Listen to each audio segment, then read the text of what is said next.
Hello and welcome to Useful Idiots. I'm one of your hosts, Katie Halper. I'm the second host, Darren Mate. Thanks so much for being here. Our website is usefulidiots.podcast.com. Go there to support the show and get bonus content.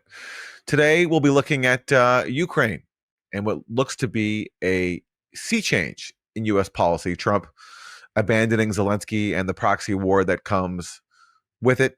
And there's been, of course, a meltdown amongst the proxy war class, which has been riding high for 3 years, funneling tens of billions of dollars into this horrible conflict, using Ukrainian bodies to sacrifice for their goal of bleeding Russia. And it looks like, again, you never know with Donald Trump, but it looks like that project is coming to an end. So we'll be talking about that and a whole lot more. I like that the proxy war class. Maybe it could be called the pro proxy war class. So the PPWC.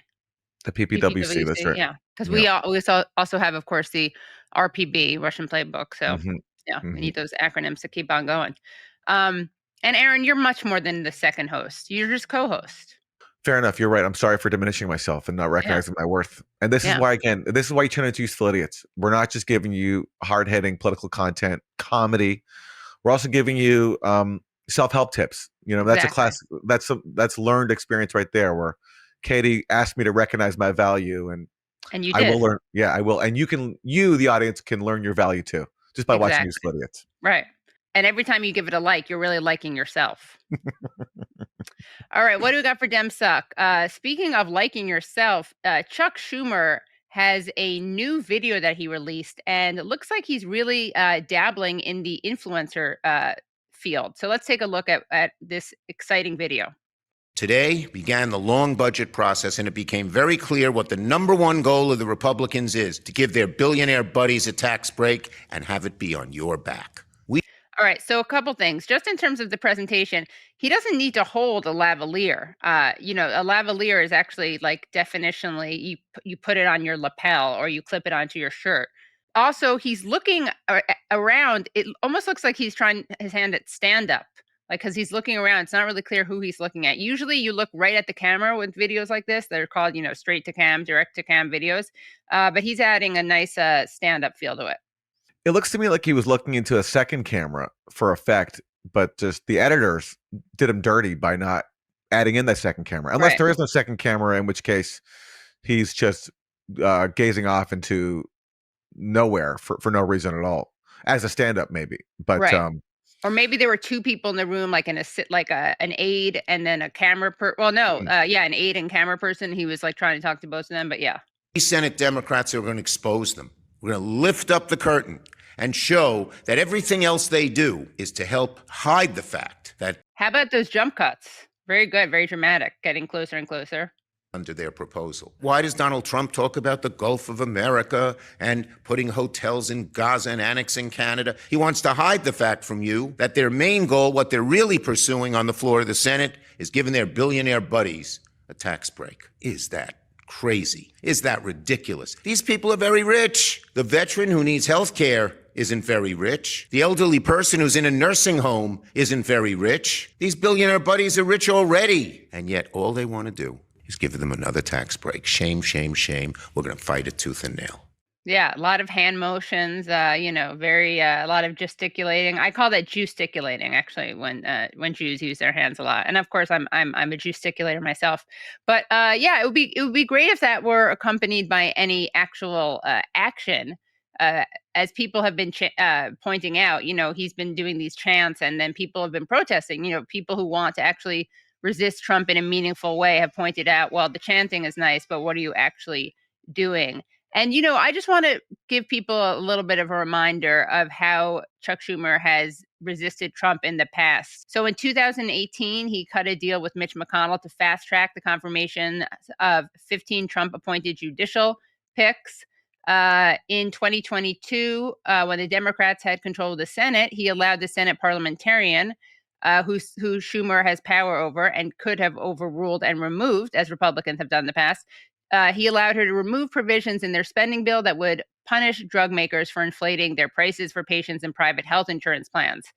And that, of course, would mean that people who are insured through their private employers would have little leverage to negotiate prices. According to one estimate, by the way, this move would eliminate $40 billion in potential savings for patients under the Democrats' plan. And it should be noted that he is in the top 16 lawmakers who receive the most funding from pharmaceuticals and health products industry. So just some stuff to bear in mind. Putting aside that I just kind of detest Chuck Schumer's entire agenda. He's a lifelong servant of Wall Street. He loves Israel. He once said that Palestinians basically don't deserve a homeland because they don't believe in the Torah. I mean, he's also like a religious fanatic. He's also just got no charisma, and not even like the world's best charisma coach could help him out here. You can see it on camera. Like he's awkward. He's annoying. He just doesn't, he just doesn't have it. He just doesn't have it. And can't the Democrats find someone? I mean, yes, sure, their policies are going to be terrible. Like I'm resigned to that at this point. At least with some charisma. Right. Barack Obama had a little bit of charisma. Not as much as I think people thought he did, but he had something. He had something going. Yeah. He had a nice smile. He was articulate. Sometimes could be a little bit thoughtful if he wanted to be, when he wasn't just being totally phony, disingenuous. But I mean, Chuck Schumer, man. I mean, Chucky. what is he offering people? And it's just so sad. I mean, AOC, who I have all these criticisms of, policy wise, like especially when she lied about Kamala Harris tirelessly working for a ceasefire. Right. But at least she has charisma, and at least she has like energy. Charisma. Yeah, she's a good politician. Like, but yet she's there waiting in the wings, and they wouldn't even give her a slot. Like, they wouldn't even give her the head of that really important oversight committee. They gave her that instead to Jerry Connolly. Yeah. Another like elderly Democrat like Chuck Schumer. So just for like policy, I've given up. It's not going to happen with Democrats, but at least have a nice messenger. Yeah, at least give us someone with some juice. Okay. Yeah. Well, Aaron, the Democrats may not be very talented in terms of opposing Trump or getting anything done for stopping climate change or helping the working class. I mean, they did a little bit of that, but not as much as they could have and should have. But they are talented, apparently, in other areas.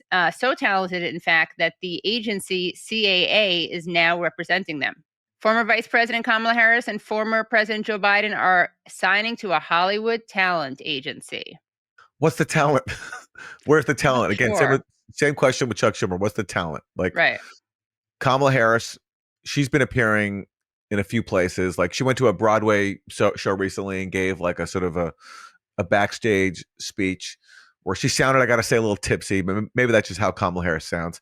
And Joe Biden, I mean, come on. I mean, at least Kamala Harris has some charisma, actually, I think. Joe Biden, I mean, what talent is he sharing with the world? I mean, he's going to have to be heavily scripted, obviously. The guy needs a script to walk to a stage. Remember that when they were like, when he was giving a speech, he had a script like, turn left, go to podium, don't fall down. Right. So those are just some of your Dem suck. What do we got for Republican suck? For Republican suck, let's turn to Donald Trump's promises.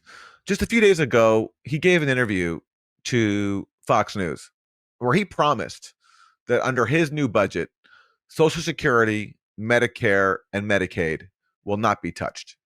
Look, Social Security won't be touched. Other than if there's fraud or something, we're going to find it's going to be strengthened, but won't be touched. Medicare, Medicaid, none of that stuff is going to be touched. Nothing. You don't have to. Now, if there are illegal migrants in the system, we're going to get them out of the system and all of that fraud, but it's not going to be touched. So there's Trump saying no cuts to Medicaid or Medicare. Well, literally the day after he promised that, House Republicans released a budget that calls on the House Energy and Commerce Committee to find $880 billion in cuts. And that means Medicare and Medicaid, because that committee is what oversees those programs. And everybody knows there's no way you can cut that much money, $880 billion, without cutting Medicaid. But yet, Trump went ahead and endorsed that budget. Here is his post. We need both chambers to pass the House budget to kickstart the reconciliation process, all towards what he calls one big, beautiful bill. So there is Trump endorsing a bill that everybody knows will have to impose the very same Medicaid cuts that he claimed won't be happening. And Senator Ron Wyden, a Democrat, was among those to point this out. Donald Trump endorsed the House budget resolution today. And this resolution mandates that $880 billion in cuts come from the House Energy and Commerce Committee. Now, I was a member of that committee back in the day when I had a full head of hair and rugged good looks. And I'll just tell you, there is no plausible way to hit that target without hundreds of billions of dollars in cuts to Medicaid and nursing home care and for kids and the like. And those cuts mean that benefits are going to get cut. Families are going to lose health insurance, full stop. Yeah. So how is Trump going to reconcile promising no cuts to Medicaid and then endorsing a budget resolution that, in all likelihood, according to everyone who knows anything about the topic, will entail Medicaid cuts? He hasn't explained that yet. Now, meanwhile, also, the Trump administration announced plans for what on the surface looked like something positive, a major cut to the Pentagon. This is the headline from the Washington Post. Trump administration orders Pentagon to plan for sweeping budget cuts, right? Which looks great on the surface. Like, for those of us who care about progressive policies, saving things like Medicaid, why wouldn't we oppose cuts to the Pentagon? So fair enough. But the problem is, Responsible Statecraft did an analysis, and what they find is that rather than cutting the Pentagon, what Trump is ordering here is simply reallocating money from certain Pentagon programs to other Pentagon programs that Trump wants to fund. This is what Irresponsible statecraft is what he's doing. This is what William Hartung of Responsible Statecraft found. Upon clarification, the plan is not to reduce the Pentagon's top line, but to shift any savings found in one part of the department to pay for other systems and activities more in line with the preferences of the administration. A clue as to what those priorities are is contained in the internal memorandum itself, which exempts 17 categories of expenditure from cuts, including operations at the southern border, spending on missile defense, and a new generation of nuclear weapons, acquisition of submarines, and certain categories of drones and other munitions. So what's interesting about that is just days earlier, Trump actually gave what I thought was a very welcome comment where he said, we're spending too much money on nuclear weapons and we shouldn't be spending all this money. But then, according to William Hartung, in fact, Trump's Pentagon cuts exempts spending on new nuclear weapons. So again, that's a case where the policy is contradicting what Trump is saying in public. And on that front, this new House budget that Trump has just endorsed, at the same time as he's calling for cuts to the Pentagon. And in fact, according to Prem Thakur, the House budget that Trump just endorsed will in fact increase Pentagon spending by $100 billion.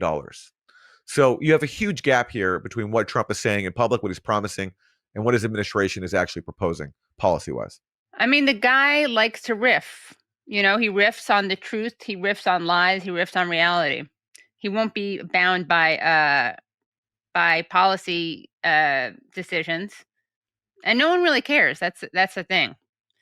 The Dems have to go after him not for that, but for how he's actually harming Americans.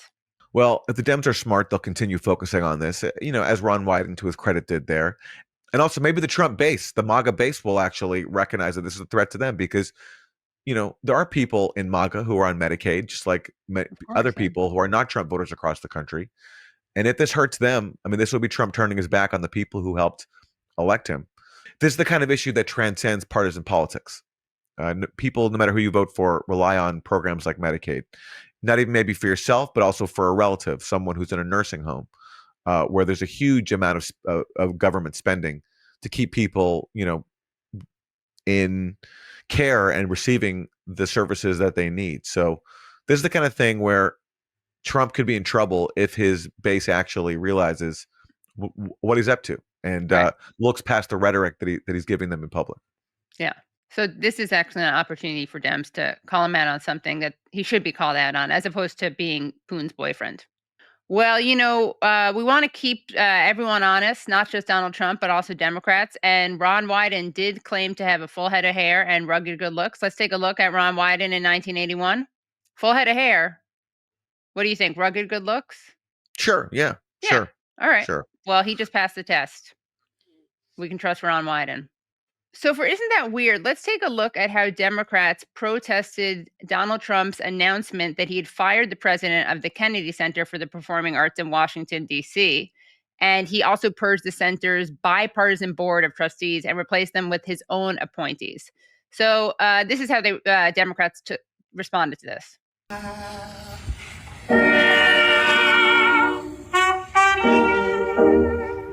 I mean, to be fair, they're doing a pretty good job.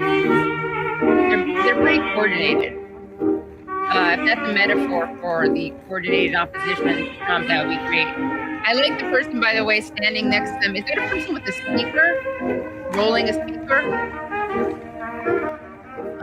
On like a rolly thing? And as someone pointed out on Twitter, as this is the most NPR headline ever, as Trump takes over leadership at the Kennedy Center, some protest through dance. And apparently, one of the reasons that they chose this dance, which is the Nelkin Line, it's a piece by choreographer Pina Bausch, which pays homage to the seasons, is because there's a tutorial online, which is important. So everyone can do it and learn it. And that's probably, I mean, to be fair, as you can see from how coordinated people were in that video, it is a very accessible dance to do. So if only the Democrats were as coordinated and graceful in their opposition to Trump in a real way as they were through dance, we'd be in a better world. I love it. I love that dance. I think it was very well done. And it reminds me, that line you hear often in like lefty circles, like, if I can't dance to your I don't want to be revolution. part of your revolution. Yeah, exactly. I believe Emma Goldman. Yeah. Yeah. I mean, it is true. I would join that dance for sure. I mean, it was very well done. And it shows what is on the chopping block. And like, if you care about culture, and why would you support chopping that? Dance is beautiful. And also these are kind of things that like are bipartisan. Is dance exclusively for Democrats? No. Right. Everybody can dance and enjoy the arts. So yeah. So maybe this isn't that weird. Maybe this isn't that inspiring. Isn't that something Aaron Mate would do? Absolutely.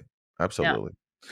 For Isn't That Terrible, let's turn to an incident that happened recently in Florida, where a Jewish man shot two people because he thought they were Palestinian. It turns out they were Israeli Jews. And somehow everybody involved turned this into blaming Arabs, including the two victims. Right. Who said something about how we have to stop like Arab hate or something like that. Like they said death to Arabs. They said death to Arabs. Exactly. Yeah. They relayed what happened on Facebook and were grateful for everyone's support, and then ended with death to Arabs. So they blamed Arabs for a Jewish man shooting them because he thought they were Arabs, even though they're Israeli Jews. You know what though, Aaron? It makes sense. Because if it weren't for Arabs, there wouldn't have been the hatred towards Arabs, which that man projected onto Israeli Jews by accident. There we go. Okay. There we go. Yeah. So this is just like a story of just multiple levels of just insane racism and violence. It's, honestly very representative, I think, unfortunately, of Israeli culture. Yeah. This violent hatred for Arab people. A Zionist culture, right? Because in this case, it was also an American Jew. Sure, exactly. Yeah. So now let's look at how the New York Times, which has been a reliable stenographer for Zionist talking points for a very long time, let's look at how they covered this story. Florida man blames mental health crisis for shooting of Israeli tourists. The gunman, who was Jewish, told the police that he thought the tourists were Palestinian. Okay. So this guy, a self-admitted bigot, a violent bigot, shoots people, and then the Times accepts his narrative that it's a mental health crisis. Yeah, it's a mental health crisis, which is called Zionism. Right. Which immerses people in a fanatical hatred of Palestinians to the point where they think it's okay to shoot them. And the irony here is they ended up shooting two people who were part of his same supremacist ethnic group, Israelis. Right. But what a commentary, not only on these people, everyone involved there, the man and his two victims, also on the New York Times for totally whitewashing just how depraved this is. Right. For turning a hate crime into an issue of mental health. I mean, that's definitely not what you want to lead with, right? Like, you want to lead with the actual story, which is Florida man shoots two Israeli tourists, Jewish Israeli tourists, because he thinks they're Palestinian. Exactly right. Luckily, though, I just do want to say thank God this guy's a terrible shot, because he shot at them 17 times and only hit each of them once. And those have been your 4 basic food groups. For this week's guest, we are joined by Marta Havryshko. She is a professor at Clark University at the Strassler Center for Holocaust and Genocide Studies.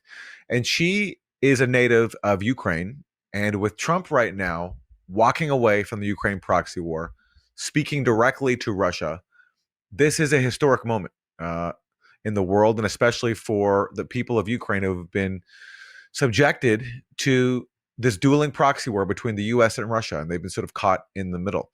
And Marta has a very unique perspective on this as a historian of the Holocaust, as a Ukrainian, and as someone whose perspective has been sidelined in US establishment media, and got to say, a lot of progressive media too, unfortunately, because she doesn't fit the standard narrative that we are presented with about what Ukrainians want. She has a much more nuanced take on this war and a lot of insight, including personal experience with what it means, because she has people close to her who have been drafted into this war and even killed. So it's a very personal interview and a very powerful one. Yeah, and she's also received a lot of death threats for being outspoken and for being critical, and just for providing a perspective that's not typically elevated. So really valuable voice. We're really happy to talk to her.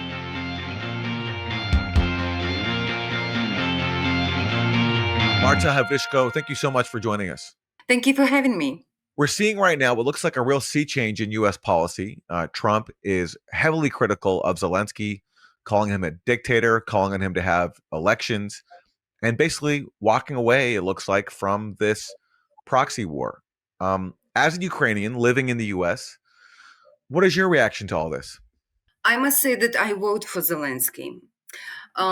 Because as many Ukrainians, we really believe that he will shift from this ethno-nationalist agenda to more inclusive agenda, to more inclusive society, and we really believe that he will end this war. But his behavior, I'm pretty sure that his behavior was not, not appropriate, let's say, in talks with Russia. You can behave like this when you have this powerful nuclear state as your neighbor. But okay, it was his choice. Nobody predicted this full-scale invasion. We were shocked. Everyone in Ukraine was shocked, and everyone almost entire society was united around Zelensky, because primarily because of the shock. And in the first days of full-scale invasion, I remember I just came from Munich, and I was appointed as the director of one of the institute at the Battalion Holocaust Memorial Center in Kyiv. And I was planning my transfer to Kyiv, and I had so many plans, and I was so excited. And during one night, everything was canceled. And my first thought was to escape from Ukraine. But why escape? Not only because of the war, but I predicted that we will have this ethno-nationalist shift. And we already have this shift. And it's for me, it's very bitter irony that under Zelensky president, we have so many far-right groups nowadays, even in Ukrainian military, who now openly dispose, neo-Nazi stuff, who sell neo-Nazi stuff, who threaten Ukrainian journalists, So popularity of Zelensky because of this war is, of course, not very high. We remember that yesterday, Kyiv International Institute of Sociology published these figures about 57%. But it's not about electoral rating; it's about trust. But when we refer to social monitoring group and to their polls, it's obvious that Zelensky, his electoral rate is 16%. So he's not very popular actually nowadays in Ukraine. And the main reason why, because the situation in the front line is disaster. As you see, the front line moving westward, not eastward. So every single day we are losing territories. Every single day we are losing people. Every single day our, children in Ukraine are suffering, from these rocket attacks, drone attacks. And nobody knows what happened next. And those who want to continue this disaster and this hell, actually, I want to ask every single person who want to continue this: are you ready to sacrifice your life? Are you ready to sacrifice the life of your brother, son, and other loved ones for this crazy idea of victory that can be achieved? Because Russia is bigger, Russia has a lot of resources, Russia has a powerful friends. I mean, China. Yes, for example, I mean, Iran and other countries. I can't even understand who in their right mind actually can believe that Ukraine nowadays can change the situation in the front line and retake all those territories. Who will retake those territories?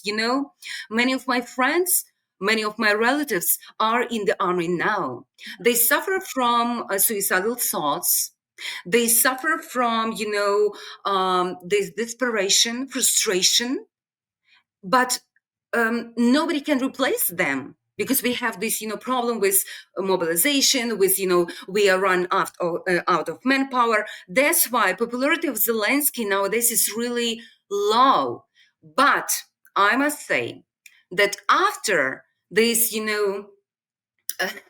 how to call it properly, this very strange claims from President Trump, many people in Ukraine started to be united around Zelensky, that they want to protect him as our leader, because Trump didn't show any research that support, for example, his claim about 4%, for example. Yes, and the main outrage in Ukrainian society is that Ukraine body are not presented nowadays in Saudi Arabia.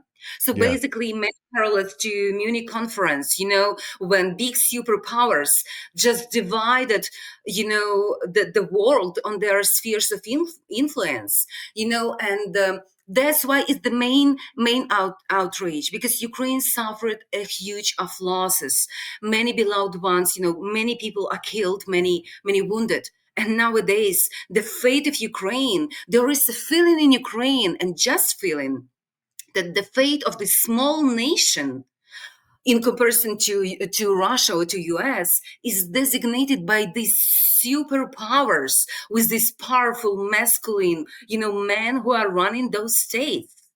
And I believe, yes, I believe Zelensky is really fearful about losing his power, because many questions will be addressed to him. For example, Yes. about the preparation to the war. Why orphanage were not evacuated? Yeah, they had these plans. They had intelligence information from US and other countries. Why elderly people, vulnerable people, why children were not evacuated from these zones very close to Russia, from Mariupol, from Bucha, Irpin, and other territories? Why Russians so quickly actually take some territories like Skadovsk, and other in Kherson Oblast? Why Mriya, this, plane, wasn't protected, wasn't shifted from this place? Why it was put in danger? So many questions about Zelensky, and many questions about corruption in his inner circle. People are so angry because almost every day news stories about corruption on the high level. Yes. News Yes. stories, Yeah. people are making money from this war, and who are suffering the most? Working class people, because they Yes. don't have money to pay a bribe to leave the country. They don't have money to pay a bribe for exemption from the military. My relatives who are serving in the army now are from working class. They are truck drivers, they are plumbers.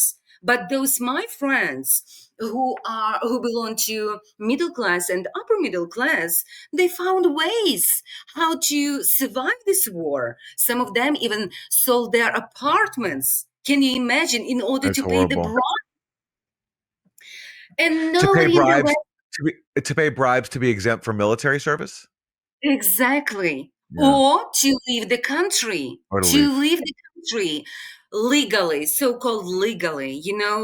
They have some medical documents, for example, that they are pensioners, they are invalids, or they have 3 children, or they have, or they have other reasons. So, and people are paying up to $20,000 dollars. And can you imagine? Most of our pensioners in Ukraine, their pension is 30% of our pensioners, they have a pension $50 per month. So can you imagine the level of corruption in Ukraine? But many are ready to do this and just escape. Like it was, they are using every means to escape, like it was during the Soviet time. Artists, people in sport, they receive the special permit to leave the country. They attend some events abroad, and then they escape. They Yeah. don't come back to Ukraine. So they use these international events, some conferences, even some just to pretext how to legally leave the country, because they don't believe. Now we have almost 3 years of full-scale invasion, and nowadays we don't have almost dreamers in Ukraine who really believe that we can retake our territories by force. That's why many men nowadays, they decided just survive, just to protect their families. Some of them, for example, they can't even leave their homes. So they quit their jobs, they sit in their homes, and they are Because trying they to because they don't want to survive. be forcibly drafted into the army. So that's why there's yeah, it's terrible. Exactly. Listen, just to clarify a few things for people who might not be familiar with the history. So when you were talking about how you voted for Zelensky and were, excited by him, you're talking about when he won in 2019, and a big part of this Exactly. platform was to take on corruption, but also to end the war that was already going on even before Russia invaded in the Donbass, which began after the change of the coup in 2014, the overthrow of Yanukovych, which the U.S. also was fueling by arming Ukraine rather than pressuring Ukraine to implement the Minsk Accords. And so now here we are. And you've just painted a really sad picture that we don't get at all in Western media. Voices like yours, Ukrainians, are just excluded, and that's across the board. I'm sorry to say, even in progressive media as well. So, what's it been like for you? Being a Ukrainian, living in the US, teaching in the US, seeing such a one-sided portrayal of your country for a very long time now. I'm really surprised because, my dream always was to go to US and to be a professor at US university, because US is a country where First Amendment is almost sacred. Where a powerful human rights movement, where a powerful, feminist movement. For me, as a gender scholar, as a Holocaust scholar, it was a dream to be in this, country, which is portrayed in Ukraine as a country of freedom, country of democracy. The set an example for so many other countries in Europe, including Eastern Europe, and first of all, Eastern Europe.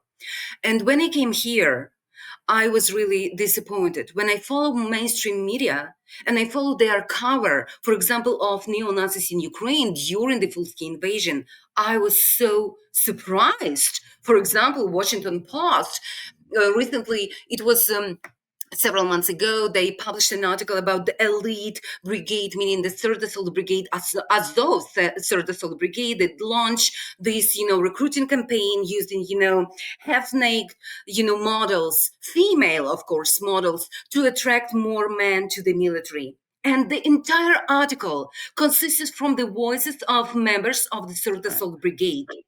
Voices of women in the military were excluded. Voices of feminists were excluded. Voices of women's rights activists were excluded. So they portray this, you see, elite brigades is recruiting now young men to the military, but they are selling death. And they are selling sexual fantasies to young men who really believe that war is sexy, that war is romantic, that war is full of, adventure, but war is death. War is injurious, I understand why they launched this campaign, because Ukraine is running out of combat volunteers. But I can't understand why respectable mainstream media portray this kind of picture, and they reinforce and they give them a credit, and nothing about sexual harassment we've seen this brigade or in Ukraine military, nothing about jokes and sexist jokes and rape jokes that are circulated in this brigade, nothing about homophobia that circulate in this brigade because they are very vocal. Yes, thank you so much. Yes, nothing about this, even their, female soldiers were not asked. For a video audience, we're showing that Washington Post article on screen, and for people who can't see this audio, it's like a scantily clad woman posing with for a Ukrainian military campaign. And the 3rd Assault Brigade you're talking about, that's just a new name for the Azov Battalion, which is founded as a neo-Nazi white supremacist militia. Exactly, and the main idea behind creating this new brigade was not only to multiply, to make it bigger, but to whitewash Azov. That's why many very many people who were infamous for their racist, anti-Semitic ideas, like Andrei Beletsky himself, they transferred to this 3rd Assault Brigade. And what we have, many members of this assault brigade are openly post Nazi stuff, They own some close brand with, glorifying Nazi regime and Wehrmacht, because in their, worldview, they are fighting neo-Bolshevik Russia, Putin's Russia. Yeah. And some of them greet each other on 20 April every single day, which is the birthday of Adolf Hitler. And Western media are silent about this. And the more important, many Ukrainians really believe that, nowadays is the time when we should, make a choice between two evils. So Russian evil is so, atrocious that we should side with lesser evil. That's why this rhetoric of lesser evil nowadays led to this enormous influence of far-right group in Ukraine. They are openly propagate their Nazi and racist idea openly, and nobody pay attention to this. And many far-rights subjugated to, as you know, to Budanov, the head of military intelligence of Ukraine, many of them, including Russian neo-Nazis. I mean, RDK, led by Russian Volunteer Corps, led by Nikitin, White who is subjected to Schengen ban from 2090. So basically, he can't enter any European country because he is considered as extremist, as far-right, as neo-Nazi. But in Ukraine, he is respected. He is invited to most popular journalist. He is portrayed as, freedom fighter. But when you observe, when you follow his public speech, when you follow his social media, he openly displays racist ideas, anti-Semitic ideas. For example, when he made the reference to me, he used this anti-Semitic trope about homo, meaning this conspiracy, anti-Semitic theory about, these crazy Jews who are trying to control, our society. And he was speaking about you. He was speaking about me. When Elon Musk made his, salute. Kyle. The Kyle salute. He recorded our, greetings to him with, they are very open about their, their ideas. But what is very important, according to memory law in Ukraine, adopted during Poroshenko time in 2015, Nazi regime was equated to Bolshevik regime, to Soviet regime. Both of them were considered criminal and totalitarian, and their symbols, according to the law, are forbidden in the territory of Ukraine, and you can face punishment up to 5 years. But guess what? In the last years, only babushkas, elderly, women and men are put on trial for displaying Soviet symbols. For example, during commemorating, the end of the Second World War, or commemorating some war heroes, but not those who display in swastika in Ukraine. They openly sell and make a business on this. It's interesting because it's kind of ironic, right? You study anti-Semitism and gender violence, and as you've pointed out on Twitter, you yourself could be almost like a case study in this because of the way that your critics are responding to you. And you tweeted, "I hope that all my colleagues who claim that I am obsessed with the far right in Ukraine will take care of the high education of my child if I get killed by those Nazis who, quote, have no influence, end quote, in Ukraine. Oksana Chevel, can you give me this promise publicly? Others, anyone?" So can you explain what you're referring to here? I must admit that when I left Ukraine, many of my colleagues, including historians, they started, basically, they started to facilitate war propaganda in Ukraine. They started to talk, they praise all this, memory politics in Ukraine that commemorate Nazi collaborators, basically, and they raise the memory about the Red Army that defeat Nazis. So they sided with ethno-state and this nationalist discourse. And when they sided with state, they started a campaign against those who criticize this, ethno-nationalist turn in memory politics. And I am one of the most vocal critics of this politics, because I can't understand why, in order to fight Russia, you need to celebrate Nazi regime and their collaborators and, downplay their war crimes.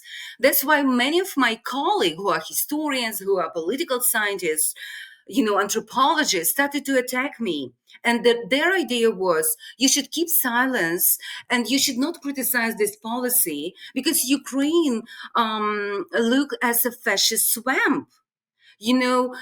Nobody will support Ukraine if, you will display this information. So they are doing this for purpose. They understand all problematic, developments very well. Some of them agree with this because especially my colleagues in Lviv. Lviv is a very special place. I was raised there and I know all this, anti-Semitism there. I experienced anti-Semitism in Academy of Sciences when, I was so a lot of anti-Semitism in academic circles, especially in Lviv, because it's a very nationalistic town.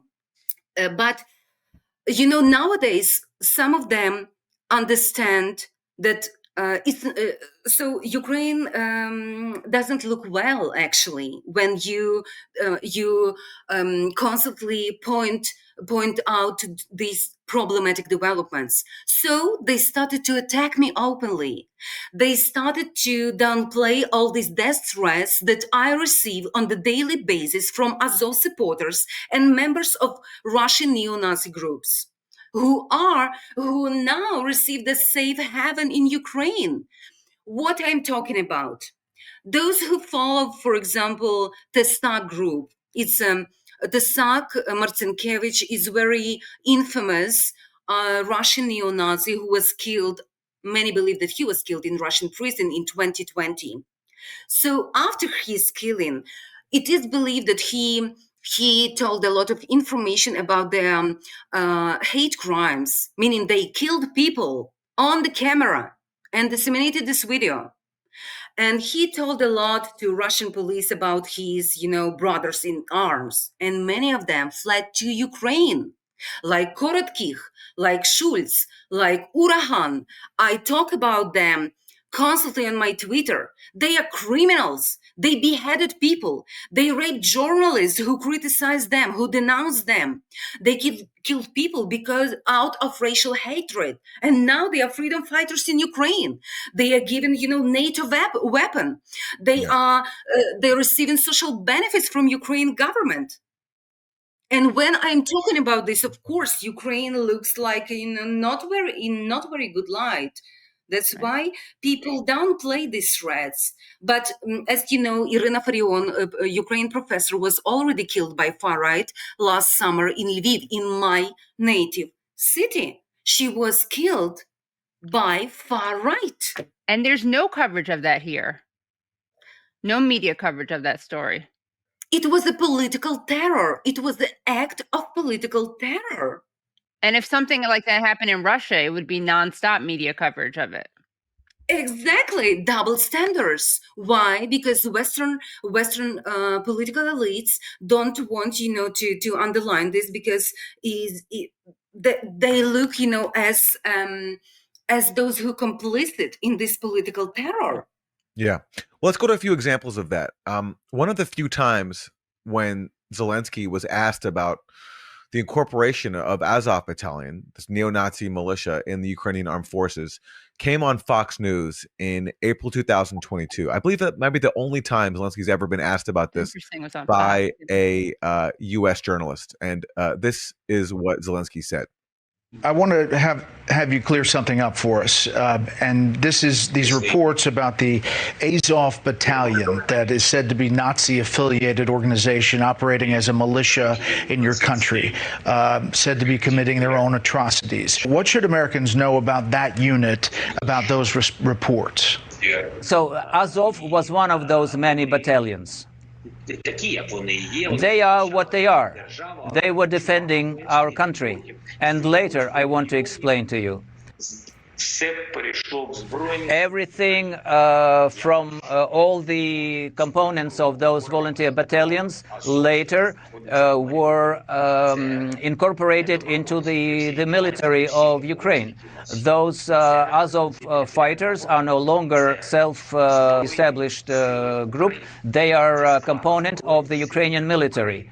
Back in 2014, there were situations when our volunteers were encircled, and some of them did violate laws of Ukraine.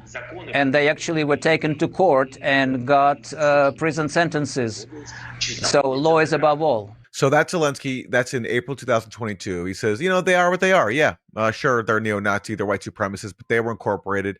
And he says, those who committed crimes, they've already been prosecuted, so everything is fine. And just to see the impact that this had on U.S. media, where now it was just an open secret that white supremacist neo-Nazis were incorporated into the military. You saw the media totally change its tune after Russia's invasion. So let's compare two headlines from the same newspaper, The Guardian. One of them is from 2018. The other one is from 2025. So at the top, 2018, The Guardian, neo-Nazi groups recruit Britons to fight in Ukraine. Okay, pretty straightforward. Back then, we can call them neo-Nazi. The Guardian, 2025, Ukraine's highest profile combat unit to recruit English-speaking soldiers. So that's a story in the same outlet on the exact same topic, but because of the narrative inconvenience now, given that we are supporting this proxy war with tens of billions of dollars and keeping this war going, now all of a sudden the same Western outlets can't admit people were arming our neo-Nazi. And to hear the rest of the interview, please go to usefulidiotspodcast.com. And again, very grateful to Marta Havryshko for joining us and giving us a perspective on Ukraine that we just do not often hear. And it's very sad. I mean, that country has been through so much. It's been torn apart. It's been used by the U.S. for its own ends. Now everybody knows that the Biden goal was not to help Ukraine. It was to bleed Russia. And we see in this interview, we get a little bit of an illustration of what the result was. People torn apart, and working class people, of course, bearing the brunt of these policies, because as she was talking about, wealthy people who can afford to flee the country or bribe their way out of military service, they don't have to really pay the price like working class people do, who are sent to the front lines to be the Ukrainian bullet stoppers for U.S. proxy warriors. And very grateful to her for joining us and sharing her perspective. It's not easy, especially when you're facing death threats for speaking out, but very grateful to her for having the courage to be honest about what's going on. And I hope more media outlets follow suit and feature Ukrainian voices like this, and not just those that serve the interests of U.S. proxy warriors. And also fellow academics should be speaking out on her behalf and pushing back against the death threats that she's getting, not just privately, but publicly. So really grateful for her voice. Make sure if you don't already subscribe to Useful Idiots at usefulidiotspodcast.com that you do, because you will hear a great extended interview with her. And we talk about things like why Putin is compared to Hitler, why that's not an appropriate, spoiler alert, why that's not an appropriate comparison. And she also talks about how the media totally whitewashes the Azov Battalion and tries to rid it of its Nazi connections. All right, that's our show. Thanks so much for watching. We'll see you next time. Thanks so much for listening to and watching Useful Idiots. For extended episodes, bonus content, and our weekly Thursday Throwdown episode, please subscribe at usefulidiotspodcast.com. Support the show for free by subscribing on YouTube, Rumble, and wherever you get your podcasts. And if you like the podcast, don't forget to rate and review. You can also follow us on Twitter at UsefulIdiotPod. Thanks for supporting independent media. We'll see you next time.